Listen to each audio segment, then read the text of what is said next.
உலக மக்கள் எல்லோருக்கும் வணக்கம். இது உங்கள் அம்பிகை ஜோதிடம். நான் உங்கள் ஜி கோபால் பேசுகிறேன். இன்னைக்கு நம்ம எதை பத்தி நாம பேசுறதா இருக்கிறோம்னா, அக்டோபர் மாதத்துல ராகு கேது பெயர்ச்சி ஆச்சு. அந்த கேது பகவான் ஆகப்பட்டது இப்ப கன்னி ராசியில் இருக்கிறாங்க. அந்த கன்னி ராசியில் இருக்கக்கூடிய கேது பகவானை குரு பார்க்கிறார்.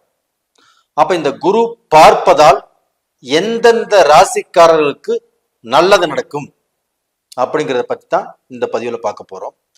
இந்த குரு பெயர்ச்சி ஆகப்பட்டது மே மாசம் 1ஆம் தேதி மேசத்திலிருந்து பெயர்ச்சியாகி ரிஷபத்துக்கு வந்துச்சு. அப்ப அப்படி ரிஷபத்துக்கு வந்த அந்த குரு பகவான் தனது 5ஆம் பார்வையாக கேது பகவானை பார்க்கிறாரு. அப்படி பார்ப்பதால் ரிஷப ராசிக்காரர்களுக்கு எந்த விதமான பலன் கிடைக்கவிருக்கிறது அப்படிங்கிறத பத்தி தான் இப்போ இந்த பதிவுல நம்ம தெளிவா பார்க்க போறோம். இப்ப நம்ம எல்லா ராசிக்கும் இது பேசிட்டு இருக்கிறோம். இந்த ரிஷப ராசிக்காரங்களுக்கு இந்த பதிவுல ஒரு முக்கியமான விளக்கம் இருக்கு, அதையும் கேட்டுக்கோங்க. முக்கியமான விளக்கம் என்னன்னா, இப்ப ரிஷப ராசிக்கு ஜென்மத்துக்கே குரு வந்திருக்கிறாரு.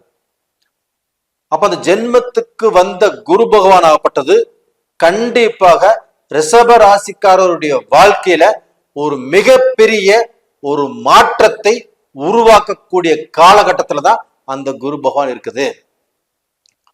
அப்ப இதற்கு முன்னாண்ட அந்த குரு பகவான் ஆகப்பட்டது உங்களுக்கு விரயஸ்தானத்தில் இருந்தாரு. அப்ப அந்த விரயஸ்தானத்துல இருந்து அந்த குரு பகவான் ஆகப்பட்டது உங்களுடைய ராசிக்கு 4ஆம் இடத்தை பார்த்தாரு.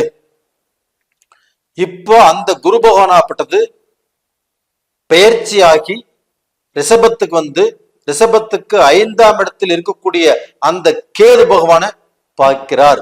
அந்த கேது பகவானால் உங்களுக்கு சகல தோஷங்களும் விலகப் போகிறது.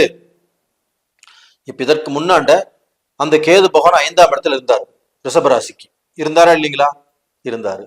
அப்போ அந்த 5ஆம் இடத்தில் இருக்கக்கூடிய அந்த கேது பகவான் ஃபர்ஸ்ட் கெடுப்பது என்னன்னா, ரிஷப ராசிக்காரருடைய வாழ்க்கையில அந்த குழந்தை பாக்கியம், குழந்தை செல்வம், அந்த குழந்தை பாக்கியத்தை கண்டிப்பாக தடை பண்ணும். அப்ப நிறைய பேர் ரிஷப ராசியில பிறந்தவங்க தனக்கு குழந்தை பாக்கியம் இல்லையே, எனக்கு குழந்தை வரம் கொடுக்கலையே, எனக்கு குழந்தை பாக்கியம் கொடுத்து கலைஞ்சு போச்சே அப்படிங்கிற ஒரு குழப்பத்துலதான் கண்ணீர் விட்டு கதறி அழுதுட்டு இருக்கிறாங்க. அப்ப அந்த பிரச்சனை கண்டிப்பாக இந்த ரிஷப ராசிக்கு குரு வந்து அந்த குரு பகவான் 5ஆம் பார்வையாக அந்த கேது பகவானை பார்ப்பதால் அந்த கேது தன்னுடைய தோஷத்தை செய்ய இயலாதவர் ஆகிறார். அப்போ அந்த கேதுங்கிறது பாவகிரகம், குரு அப்படிங்கிறது சுபகிரகம். அந்த சுபகிரகமாகப்பட்டது கேதுவை பாவகிரகத்தை பார்க்கறதுனால அந்த பாவகிரகமும் சுபகிரகமாகிவிடும். அப்போ அந்த கேது பகவான் தன்னுடைய தோஷத்தை ரிஷப ராசிக்காரங்களுக்கு செய்ய இயலாதவர் ஆகிறார். அப்ப ரிஷப ராசிக்காரங்களாகப்பட்டது அந்த கேது 5ஆம் இடத்தில் இருந்த காலகட்டத்தில் தன்னுடைய பதவி, தன்னுடைய அறிவு, தன்னுடைய திறமை, தன்னுடைய முயற்சிகள், இதுல பார்க்க போனா அவங்க 10% கரெக்டா இருந்திருந்தாலும் அவங்க அறிவுக்கு தகுந்த வாய்ப்புகள் கிடைக்கல, அவங்க முயற்சிக்கு தகுந்த ஒரு முன்னேற்றம் கிடைக்கல, அவங்க எதிர்பார்த்த வேலை கிடைக்கல, அவங்க எதிர்பார்த்த பிசினஸும் அமையல. செஞ்சுட்டு இருந்த பிசினஸ்லயுமே கடன், கஷ்டம், பிரச்சனை, வேதனை. அது போக எதிர்பார்த்த வேலையும் இன்னைக்கு கிடைச்சிரும் அப்படிங்கிற அளவுக்கு இருக்கும். ஆனா கண்டிப்பாக ஒரு வாரம் ஆனாலும் 10 நாள் ஆனாலும் மாசம் ஆனாலும் கண்டிப்பாக கிடைக்காமல் போயிட்டு தான் இருக்கும். அப்ப அவங்க இன்னைக்கு நாளைக்கு அப்படின்னு எதிர்பார்த்து ஏமாற்றம் தான் அடைஞ்சாங்க ரிஷபராசிக்காரங்கள். ரிஷபராசிக்காரங்களாகப்பட்டது அதிகமாக பிசினஸ் பண்றவங்க தான் ஜாஸ்தியா இருப்பாங்க. அதே சமயத்துல கலை தொழில சிறந்தவர்களாக இருப்பாங்க. கலை, அதாவது சினிமால நடிக்கிறது, கதை எழுதுறது, கேமராமேனா இருக்கிறது, படம் எடுக்கிறது, இவங்க எந்த துறையில பார்த்தாலும் ரிஷப ராசிக்காரங்களாகப்பட்டது நல்ல முறையில் இருப்பாங்க. அப்படிப்பட்டவர்கள் ஆப்பட்டது கடந்த 2 வருட காலமாகவே அவங்களுக்கு வந்து ஒரு நல்ல திருப்தி கிடைக்கல. தான் எடுத்த அந்த படங்கள் திருப்தியாக இல்லை. தான் கேமராமேனா இருந்து அது திருப்தியா வரல. தான் வந்து பார்க்க போனா அந்த துறையில எவ்வளவு சின்சியரா ஒர்க் பண்ணியிருந்தாலும் அவங்க முன்னுக்கு வரல.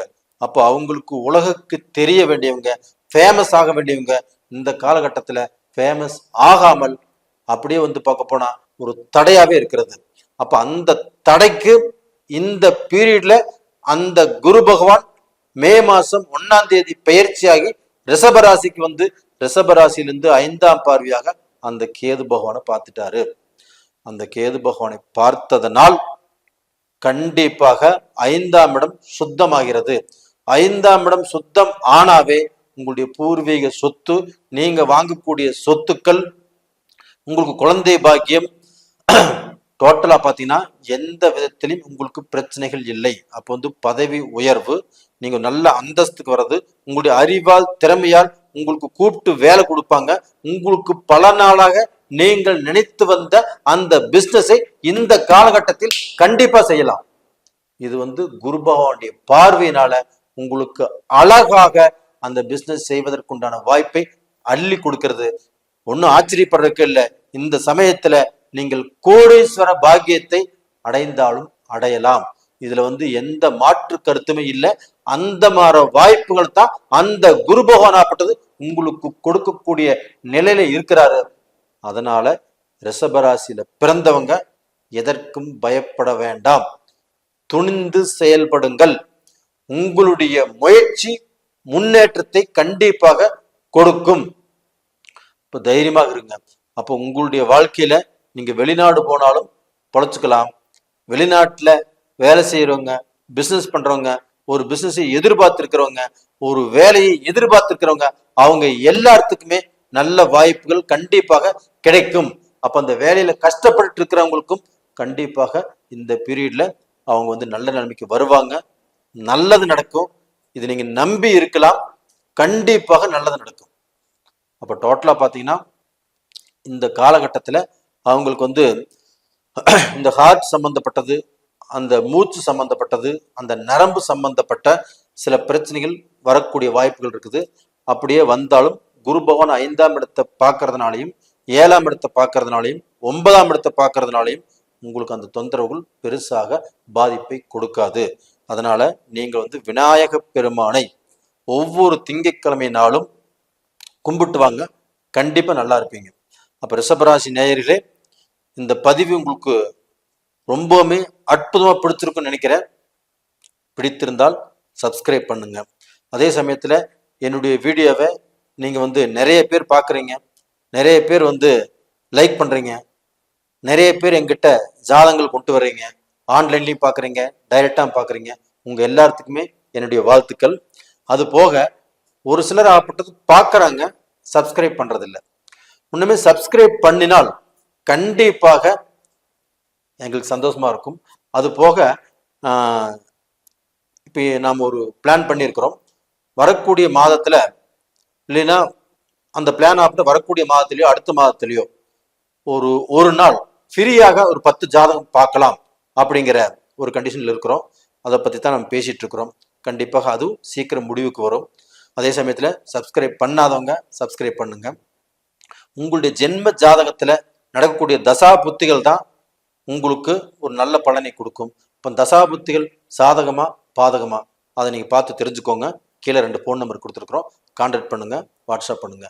உங்களிடமிருந்து விடைபெறுவது உங்களின் ஜி கோபால். நன்றி, வணக்கம்.